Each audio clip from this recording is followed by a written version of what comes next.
नारायण सिंह की, गेंद सिंह की जय, गुंडाधुर की।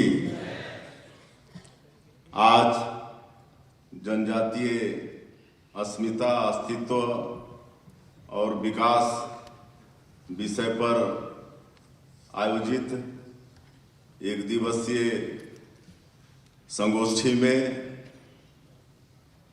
आज मंच में विराजमान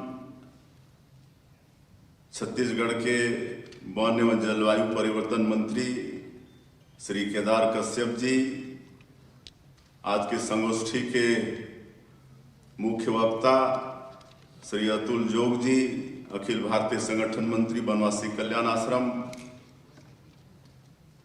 आदरणीय श्री पवन साय जी, हमारे प्रदेश के संगठन के महामंत्री श्री रामनाथ कश्यप जी, सदस्य जनजातीय सलाहकार परिषद श्री अनुराग जैन जी, बनवासी कल्याण आश्रम के प्रांतीय सचिव श्री उमेश कच्छप जी, बनवासी कल्याण आश्रम के प्रांताध्यक्ष श्री वैभव सुरंगे जी, युवा आयाम प्रमुख बनवासी कल्याण आश्रम, हमारे उच्च शिक्षा विभाग के सचिव श्री प्रसन्ना आर जी, श्री प्रवीण ठोके जी, संसदीय संगठन मंत्री बनवासी कल्याण आश्रम, और इस संगोष्ठी में उपस्थित सभी हमारे कुलपतिगण, प्रोफेसर्स, हमारे सामाजिक कार्यकर्ता बंधुगण और विभिन्न महाविद्यालयों से आए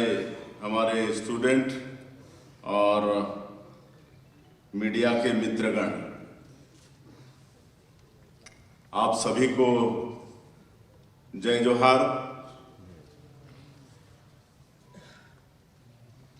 और सबसे पहले तो मैं इस संगोष्ठी के आयोजन के लिए उच्च शिक्षा विभाग को बहुत बहुत धन्यवाद देता हूं, बधाई देता हूं।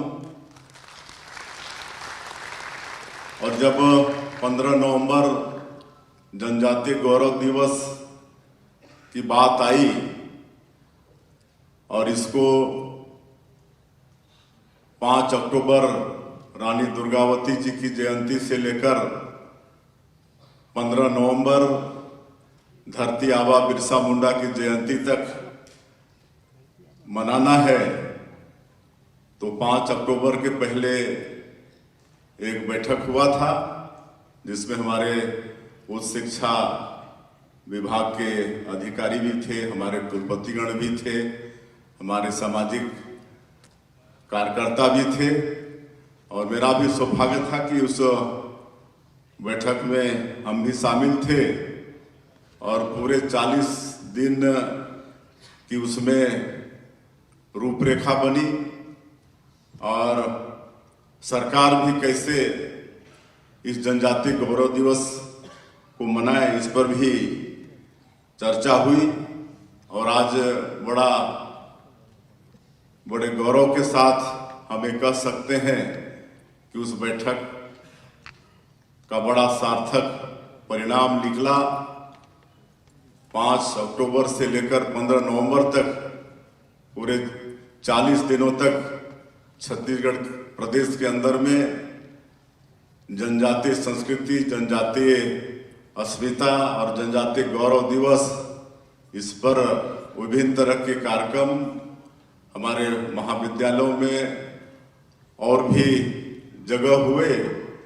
इसके लिए मैं आज के इस अवसर में हमारे कुलपतिगण, हमारे प्रोफेसर, हमारे सामाजिक कार्यकर्ता और हमारे बनवासी कल्याण आश्रम के पदाधिकारियों सबको बहुत बहुत बधाई देता हूं, धन्यवाद देता हूं। सबने मिलकर बड़े अच्छे से इतने लंबे समय तक इस कार्यक्रम को चलाया और सरकारी स्तर पर हम लोग भी 13, 14 और 15 नवंबर को इसको मनाने का प्रयास किए। और आप लोगों को बताते हुए गौरव हो रहा है कि 13 नवंबर को जो बनवासी कल्याण आश्रम का केंद्रीय कार्यालय है जसपुर, वहाँ पर मैं भारत वॉलंटियर्स के माध्यम से एक विशाल पदयात्रा का आयोजन था, जिसमें 15,000 से भी ज़्यादा हमारे भारत वॉलंटियर्स और हमारे उस क्षेत्र के जनजातीय लोग शामिल हुए।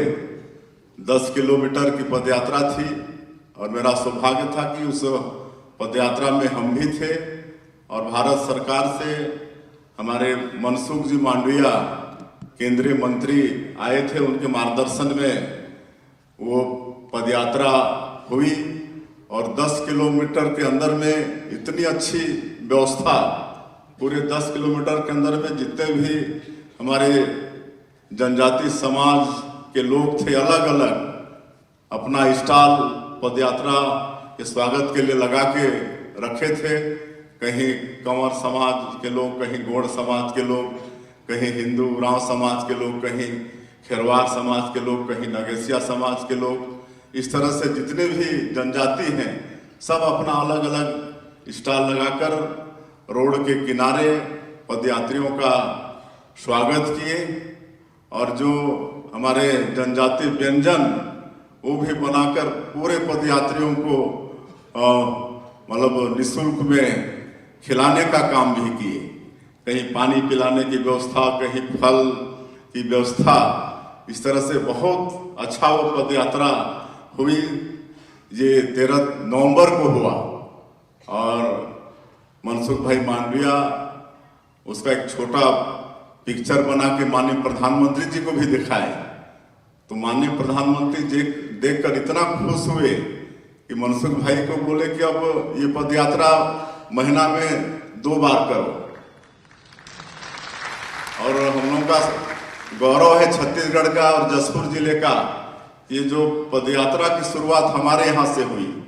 तो इस तरह से 13 तारीख की पदयात्रा यहाँ पर संपन्न हुआ और उसी तरह से 14 और 15 तारीख को यहाँ पर राज्य स्तरीय 2 दिवसीय जनजातीय गौरव दिवस का आयोजन था रायपुर के अंदर में, जिसमें 21 प्रदेश से जनजातीय समाज के कलाकार आए हुए थे।